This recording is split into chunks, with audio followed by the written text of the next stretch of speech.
Hi, and welcome to the Sheroes Collective podcast. I'm your host, Renee Sparks, and today I am so excited. I have been trying to get the Shiro on this show and on this platform forever, but I think, the universe has its own time. So today it is such a pleasure to be able to introduce Tracey Malawana. She's the Tembisa-born social justice activist. I am so desperate to say award-winning activist, but this woman is so humble. Like, she doesn't want to even add those words. But it's out there. It's out there. You're gonna have to live with that, Tracey. She advocates for progressive food systems, equality and quality education, menstrual equity, and economic justice.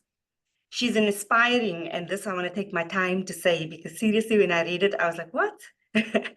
African Woman Museum Curator. I mean, just let that settle, because we're going to talk about that. And a creative youth center innovator. She's also a senior Atlantic fellow. So I'm putting it out there, global Atlantic fellow. Let me put that there. Welcome, Tracey. Thank you so much for having me. I'm excited to be chatting to you and also to your audience. No, fantastic, fantastic. I love the fact that you're wearing your t-shirt. So, I didn't say that in your bio, but you're the founder of I-Menstruate movement, right? So, fantastic t-shirt there. Lovely stuff. I have to say, I hope that people that have been following you are going to be tuned in, because there are some nuggets that I would like to extract from you. I'm sure you've got many gems to share with us. But I think the first thing, because I've read all of what you advocate for and about, and I think the first thing that struck me is it's education, it's food systems, it's menstrual equity, there's economic justice. How do you determine the cause that you're championing? Because there are so many. And I'm asking this question because I myself have been, cross-questioned around, what do you stand for? What is your one? It's almost like people want to box you into one thing. But how have you kind of found a thread or a golden link, or what has stood out for you about championing these things? So thank you so much for that question. So I was born and raised in Tembisa, which is the second biggest township in South Africa in terms of population. And my activism is rooted in, where I was born and raised. So I think how I find myself in different spaces is because every day when I'm in Tembisa, I would see an injustice, right? Either it's, of course, one of the biggest one is poverty that most of us in this country are faced with. Then you'd find, then you think about what causes poverty, right? Not having access to quality education, or even like any form of education. But in South Africa, we know that you do have we do have access to basic education. The question is it quality? Of course not. So that would be one. So I went to a public school, so I know all the things that a learner in a public school, especially quintile 1 to 3 schools, is faced with. Then the second one is around food, right? I think food is one of the biggest challenges that we are faced with. When we speak about poverty, what comes to mind is hunger. As the first thing. Before you speak about education, you speak about health and all of these other issues, social justice or human rights issues. Then I think the last one, when we speak about menstruation, people who have had conversations with me, including yourself, you'd know that I normally say menstrual products, menstruation, instead of saying periods, because I feel like we are always shying away from saying the word or the term menstruation. So as I've mentioned, that I grew up in Tembisa, and you'd know that in townships and also in rural, settings, we don't speak about menstruation. The only time you speak about menstruation is when you are asking for a pad from a friend, or is when you have period pains. We never speak about menstruation. What is it? And why, like, most of us don't enjoy being on our periods? And why are we not taught about menstruation so that we appreciate our bodies and we are confident in our bodies? So yeah, so I'll speak a little bit about how did I find myself in that space, and why am I even interested in like menstruation Yeah. from like a personal, point of view. But yeah, I think in short, I choose what I advocate for based on, the community that I'm surrounded by. Mhm. So there are many issues, but I think if we can tackle the poverty, then we have would have won our battle, right? But because poverty is also like, there are many issues within poverty, right? When you break it down, there's education, there's access to water and sanitation, healthcare, and so forth. Then I think it's best to choose a specific struggle to focus on, so that at least, when time comes, at least Yeah. you would have won, you would have made some little gains Mhm. building up to this one big victory. Yeah. So I think that's how I determine which you need to choose your struggle. Yeah, true. So I True. chose my struggle, and I think that's like the pattern, right? When I Yeah. speak about menstruation, we do speak about food. We Mhm. do speak about access to education and Yeah. how it hinders that. We do speak about economy within that one topic of menstruation or period poverty, if I may put it Yeah. that way. Yeah, I love that. Thank you so much. Because what you've actually done is you've taken us through this intersectionalities that we're always speaking about, and the fact that we are so layered. So it makes sense to me that you cannot just say, okay, I'm championing this one thing, because this one thing actually has so many other things that it touches. And it's beautiful the way that you've explained now, that you look at menstruation and menstrual poverty, or menstrual hygiene, and you bring in those other elements that you've worked in before, which is great. So again, it's looking at things holistically, which I think is something that we've missed in the past. I'm going to go to why menstruation or menstrual hygiene and the space you're in is so important to you. But I also want us to please speak about your African Women's Museum curation, because I know you've done something along the line of menstruation recently. But okay, let's start with why menstruation, why this topic is so, because I think what you've explained to me earlier now is that everything that you are about is something that's touched you. So it would be interesting to know how this particular topic, other than the obvious. Yeah. So when I was in grade six, one of my close friends at that time experienced their periods, right? They had their first menstrual periods, and all of us were like, what is happening? Everyone was just thinking all of these wild things. Some were like, she had sex. Mhm. Others were saying maybe she tried to abort. All of these like wild Yeah, things that we see sometimes on TV that yeah, we haven't experienced. So you'll just think about that particular thing. And at that time, I think it was during I think HIV and AIDS, the HIV and AIDS campaign was its peak, right? So sex was everywhere. So yeah, you'd know about sex. You have seen someone trying to access um, abortion, services from like, those, what is it? They call them black markets. mm, illegal. Yeah, so illegal abortion, right? Services, because there's still a taboo around abortion. So you think about those things. You won't think about menstruation, and you are not taught about menstruation. And Something so out there happening to someone else. I hear yeah. So we were like, what's happening? All of us, right? So the teacher came in and was like, oh no, it's natural. This teacher, and she took her out of the class, and she asked some people, like some of us were like prefects and all that, to bring, towels from the office and all that. Then she spoke to her, and she was also crying because everyone is like, what's happening? And I can that stayed with me, because I don't think I would have showed up at school the next day. I think it would have been difficult. And I, even to this day, I respect her for showing up the next day, right? So then we had a conversation about menstruation because of that one experience. And this teacher is now late, so I'd like to also bring, her name forward. She was called Umam Kanyisile Ngobo. Her son is Siyabonga Mhlalose. I think some would know him from Take Five. So yeah, so I think because of her, most of us at school had a moment of learning because of that one experience, but also because of this teacher was able to respond the way she responded.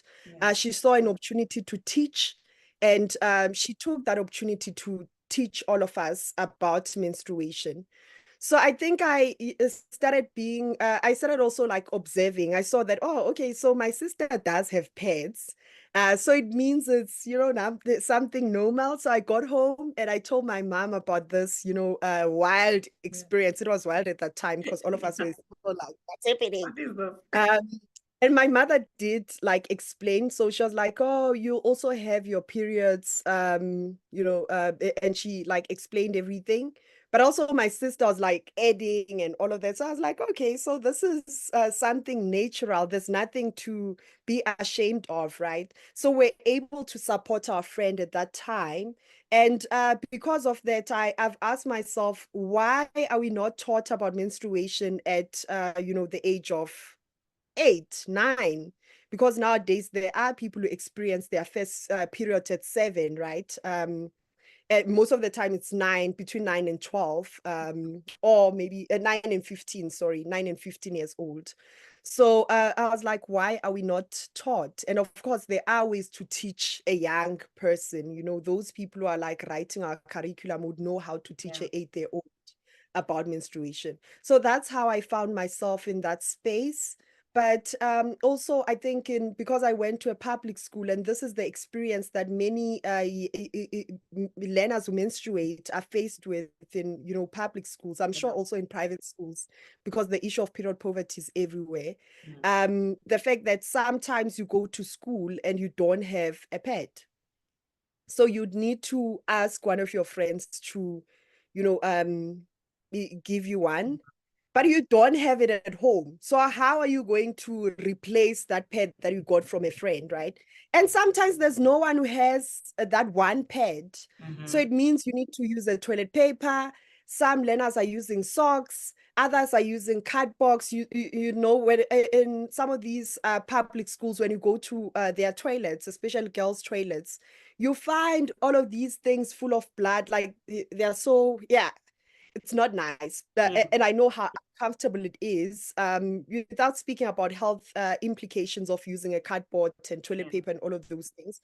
It's uncomfortable to even like sit in class because you're wearing something that will not absorb blood, menstrual blood.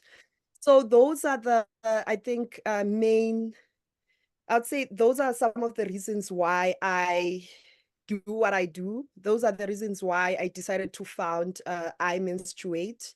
And I feel like normally when we advocate for issues, we tend to choose to do one thing.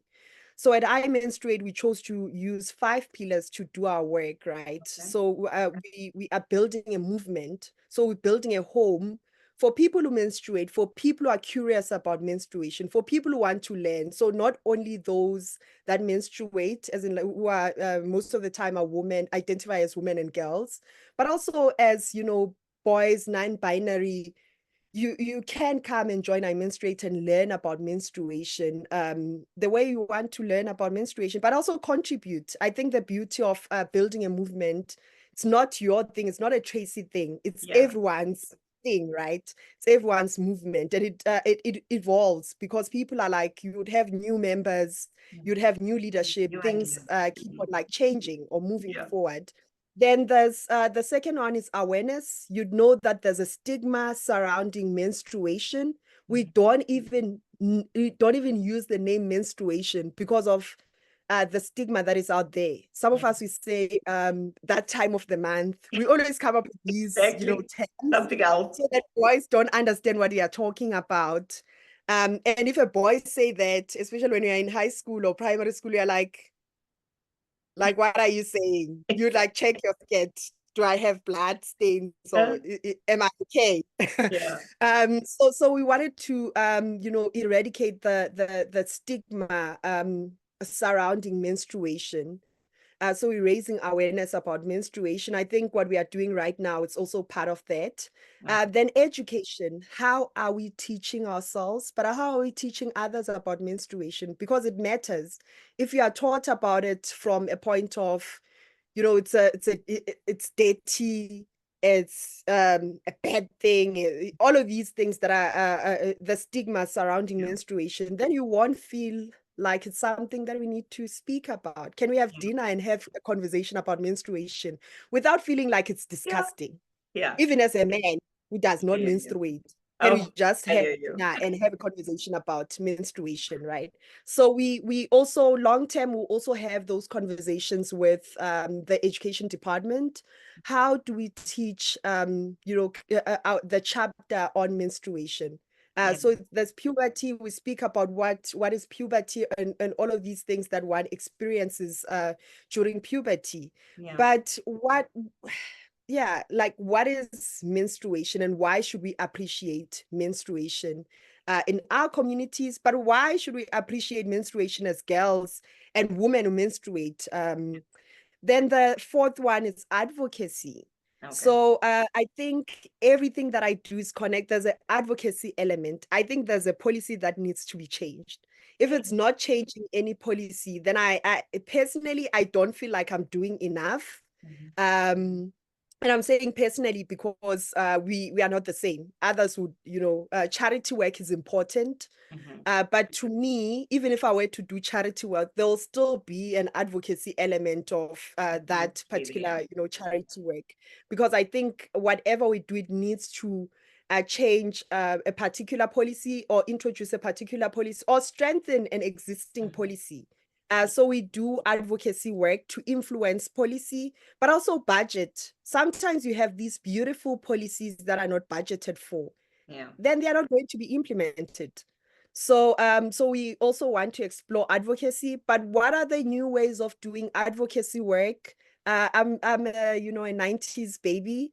They are now Gen Zs. I'm a 2000, and they do things in in like different way. I think it's exciting way. For me, it's Yeah. exciting. Yeah. I always think I'm a Gen Z. They just need to adopt me.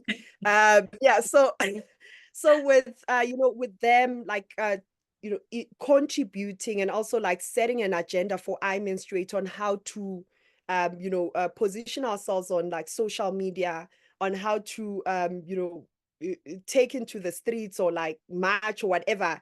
They have their own way of doing things, and I think that is exciting from a person who have been within the advocacy space for quite some time. Then the last one we are saying it's direct service provision.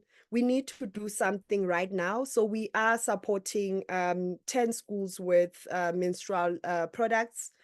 Of course, it's not sustainable. The government is also providing sanitary products, sanitary pads to quintile 1 to 3 schools, but not all quintile 1 to 3 schools. So some of them, but it's not really working. There are many issues around that particular program. There is an existing policy, not a legislation, but a policy that called Sanitary Dignity Framework, that governs how the Department of Women, along with the Department of Provincial Departments of Social Development and the Department of Education, how they need to implement that particular policy. Okay. But long term, we are calling for government to make menstrual products free for all, because it is about dignity. It is a human right. And we've seen this happen in other countries, which is Yeah. at So least there's something that we have Yeah, to and there's only consider. one country, which doesn't make sense. Why one country in the world? Why can't we have, why, I have my own theory that you can't speak about girl and women empowerment without getting the basics right. And one of those basics is access to adequate menstrual products. for all citizens.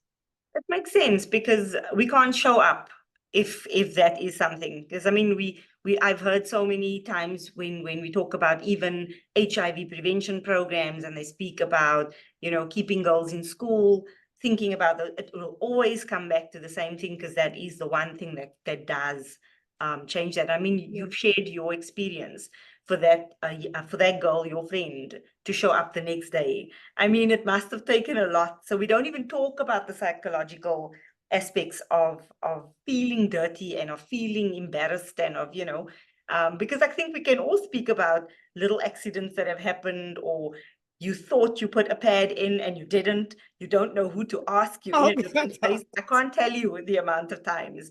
And I mean, if you feel embarrassed, what about the next person? What if you're sitting In our big age, we still feel exactly. embarrassed about those things. It is. And it's sad because I loved it when you said, now, can we normalize conversations around menstruation? I am someone, it doesn't matter if I'm eating, I'm speaking about whatever I feel like speaking about. But I've realized, you know, not everyone wants to be listening to this conversation, or they're like, why must I? It's a bit like I worked in a clinic and we were talking about breastfeeding, and it was a group of pregnant women, but among them were men waiting for a different service. And this one man got up and said, I don't want to sit here and listen to you talk about breastfeeding. And I was like, but why? But And you also breastfed. it's got nothing to do with him. And I'm like, but you have a daughter, you have an aunt, you know, a cousin, a niece, or what? You have someone that might need this, you could share. So I think also how we frame things to make it more inclusive. I love the fact that you're saying I-Menstruate movement is inclusive of, it's not this isolated, it's only for people who experience menstruation. So that is something big, actually. So now moving on to your museum curation, and the fact that you had a showcase somewhere. I don't even know how many, but please do take us through that. So yeah, so you know, I love museums. I love how most museums are curated. And you know, I love Winnie Mandela. I love women, especially African women. But you know, sometimes one struggles with finding a lovely book about a woman that they respect in their community, especially in Africa. You know, I'm sure everywhere in the world actually, but I'll focus in like Africa. So sometimes you'd hear about, you know, Queen Mujaji. I'll make an example. It's quite difficult to find, you know, a good book about women leaders. So you know, I would use Queen Mujaji and Shaka Zulu. There are books about King, you know, Shaka Zulu. Even if there's no book, you've heard about Shaka Zulu. But there's, you know, you won't like hear someone from Limpopo, I mean KZN or Eastern Cape or Western Cape speaking about Queen Mujaji. Even in Limpopo, people don't speak about Queen Mujaji, right? Most people, it's not like something that you just like speak about. And most of the time it's because, you know, you're a woman. Then we come back to, you know, the question of, or the story of Winnie Mandela. Most of us, when we are like 5, 6, 7, you know there's someone called Nelson Mandela. You know there's Utatu Nelson Mandela. Then when you, I think in your, like when you know, navigate your primary school, high school life, you hear about Winnie Mandela and you're like, are they related? um, you know, so I think for me those are like I struggled to find when I was young, you know, to find good books and good stories about Winnie Mandela. It's either they'll say the wife of you know, Nelson Mandela, or they won't like speak about her being a social worker. They won't speak about her being one of the people who were the backbone of, you know, communities during apartheid regime. They won't speak about her contributions towards democracy. So I think I am actually frustrated by the fact that no matter how much we contribute as women, especially Black women, we are erased from, history. Yeah. And I was like, it would be nice to curate, to actually build, not just like go and curate at Apartheid Museum, but to build a museum solely focusing on celebrating African women. Wow. And of course, museums are normally built, we normally build them to, to honor and celebrate those that are no longer with Yeah. us, so their legacy. But I wanted to do something different. Can we build a museum and celebrate people like Winnie Mandela? Can we have a space where we can go and read and learn and celebrate her for her contributions without speaking about, either her mistakes, because we never speak about any man's mistake. We speak about Tutatu Sobuko, we speak about Steve Biko, we speak about all of these, men who contributed towards democracy. And we never speak about, oh, they shot this person at exile. They did. We never mention those things. We just celebrate them for their contributions. So I think the idea in terms of building this African Women Museum is to celebrate people like Winnie Mandela, where whenever you hear her name, there's something attached to what she did or some of her mistakes. There's no moment among all of us, not only those that love her, but everyone, to just say, oh my gosh, she was amazing. She did 1, 2, 3, 4. Oh, my granny said she did, So I think I wanted us to just celebrate her, but also celebrate day-to-day women. We never speak about the contributions that our grandmothers had towards, democracy. There are many women who are, I'm not sure whether I can say were erased because they were not even there. They were They're not never even, there. they didn't exist They were within never, to be erased. we don't I even hear know you. they exist, Yeah. right? So can we just go and celebrate Makulube, to our grandmothers, our mothers, right, who played a significant role towards democracy in their own little ways. I sometimes say that we tend to overlook, those women who are street vendors, who are making sure that in Tembisa, in Soweto, in Kailicha, KwaMashu, there's fresh fruits and vegetables in that particular community because there's no fruit and vegetable market. We never celebrate those people. But if those people were not there, we're not going to eat veggies and fruits. We are not going to eat spinach every week because we can't go to the market every day. It's quite far from, some of the townships that we are situated in. So I think that the idea of building this African Women Museum is to celebrate day-to-day women, but also to celebrate people like Winnie Mandela who are not celebrated or who are not appreciated enough in this country, but also across the globe. Of course, some people might debate and say that's not true. We appreciate her, but if we compare what we're able to do for her male comrades, it's different. Even if you look at Mam Albertina Sisulu, and it's not the same. So I just wanted to celebrate African women, but at the same time, can we celebrate those that are still with us? Yesterday I was so sad to hear that Tumam Koni is no longer with us. She's an actress, that most of us loved. And I was like, oh my gosh, I was shocked. And it's so sad that we only celebrate people when they are no longer with us. It doesn't mean we need to build a statue or it doesn't have to be anything big, but can we have a space where African women are celebrated? Can we have a space where we celebrate you for ensuring that women have a voice? I don't like speaking, even though I'm speaking I don't like speaking. I don't like being on camera. But can we celebrate people like yourself who are looking for day-to-day women, activists, but also people who are like, I don't think I have a story to tell as a nurse. I'm just a nurse providing a service. Can we There are look for so those many. people? them? Can we support their work so that they're able to go and look for these stories and bring them to light? So I think the idea around building a African Women Museum is to celebrate day-to-day women, those that have, those that are no longer with us, and those are still with us, those that are coming, that are, still young, that are still trying to find their voice.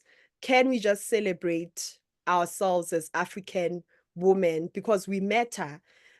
So as part of, building up to that, we decided to curate an exhibition with members of I-Menstruate. So I was the curator, and there were 20 learners. There are 20 learners who contributed to the curation of that exhibition, along with my collaboration partner. So I'm doing this work with a number of people. And one of them who contributed to the exhibition is Joey Hassan. He's also an Atlantic Global Fellow with, what is it, the Atlantic Fellows for Social, Economic, social. the one that based at LSE. Okay. Yes, so we curated this exhibition to visualize menstruation. Wow. So we, there were like 7 parts of the exhibition. I won't speak about all of them, but we speak about the evolution of menstruation and how it has, like, how menstruation has evolved from our great-grandmothers and what they were using and how they understood menstruation to 2000, how they understand menstruation today. And how and what they use as a menstrual product, right? You'd know that in the past, our great-grandmothers were using leaves as a sanitary pad. And today we have many options that we can choose from, even though most of them are not environmental friendly. And I'm sure like 5 years from now, the conversation will be about using environmental friendly menstrual products other than menstrual cup and the menstrual towel, but also disposable menstrual biodegradable sanitary pads and tampons. So so we speak about that. Then the last part is, what is your story? Like, what is it that you want us to know about your experience or what you know about menstruation? So in the next exhibition, which will take place in Joburg, Johannesburg, Gauteng, in September, we'll have the stories of, the people who attended in Cape Town, also contributed to our exhibition. So we'll bring those stories to Johannesburg. We did get consent from them. Then the Johannesburg people also add their stories, and we'll take those stories to one of the rural provinces in October. And hopefully we can take this project to other parts of Africa or also the world.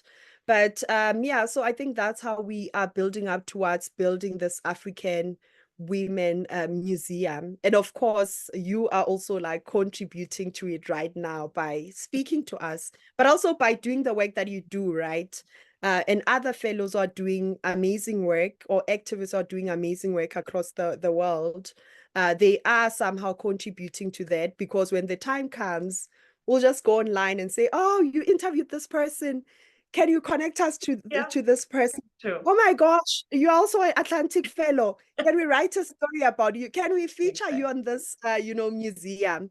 So, yeah, I think in short, it's all about like looking for day-to-day stories. It doesn't have to be extraordinary. I think all of us are doing something by just like writing that one tweet, or saying something when you see an injustice in your community, by saying something, even though you won't change a policy.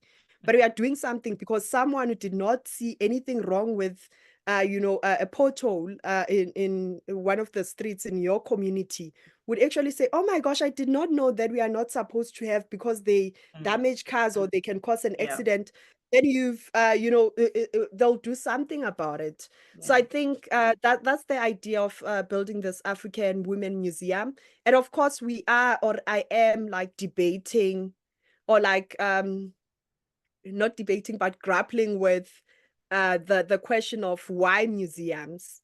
who gets, you know, a voice and space. How do you even choose these people, right? So when you, sometimes I'm sure all of us, we do look at, you know, the awards that are normally out there. I would love to have my own social justice awards and give awards to all the people who have never been recognized for their work. Not that they want to be recognized, but I think it feels so great to be recognized, right? Once in a while. But you know, because you ask yourself, how did they choose Tracey and why not Renee? Because she has been there for a very long time. Is it because they know Tracey? Is she because she's part of their network?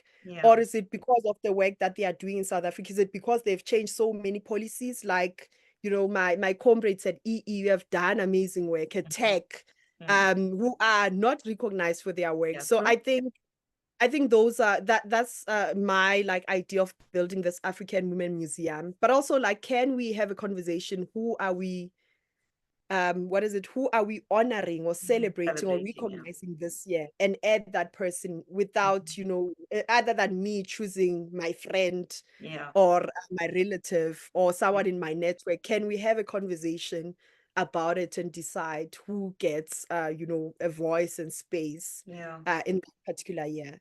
Yeah, so that's yeah, long story short, I that's love it my though. to that. No problem. Oh, well, what I think you've given such a lot of richness. I mean, you've taken the questions I had, follow-up questions you've actually already added into it. You've given us tips. You've said, you know, it's about collaboration. And it's I love the fact that you're saying it's everyone's story. And that's exactly why Shiro's came about, was because I was seeing certain people being recognized, getting the honor, you know, but the people that actually did the work was not the ones in the spotlight.